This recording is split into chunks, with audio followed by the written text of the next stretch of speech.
कंधमाल जिला बालीगुड़ा रे कांदुल यात्रा पर भेटघाट बालीगुड़ार नुआसाही पुराणा साईर मुखिया निज निजर अंचलवासी और प्रिय परिजन को सांगरे नहीं बाजा बाणस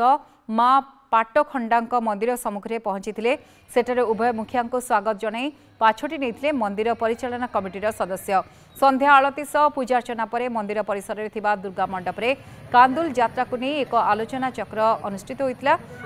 बालीगुड़ार विशिष्ट व्यक्ति टूना दास मुख्य अतिथि सम्मानित अतिथि भाव सीमांचल आचार्य जगन्नाथ साहू और दुई साहिर मुख्य मंचासीन थे। ए अवसर में अंचल बहुत विशिष्ट व्यक्ति विशेष को सम्मानित चलित वर्ष समस्त सहयोग में मां पाटखंडा कांदुल यात्रा और भेटघाट पालित होइतबारु बेस खुशी व्यक्त करछन्ती अंचलवासी।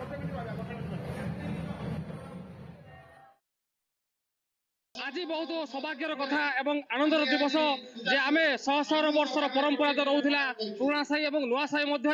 जो बद रही बाड़ रही आज ता पूर्ण है समस्ते आज एकत्रित हो भाईचारा सहित आम दुई साही लोक दुई बासिंदा लोक एकत्रित हो माँ पाटखंडा जरिया किंतु आज सौभाग्य कथा पाटखंडा कमिटी या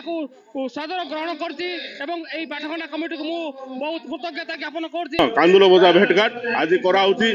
बाजा बाजना करके बहुत खुशी रे लोक माने अछंती नाच गीत सब कर माने जानी थे बालीगुड़ार दुईटी साई अच्छी नुआ साई पुराणा साई दी जन मुठा हेड को आनिकी माने से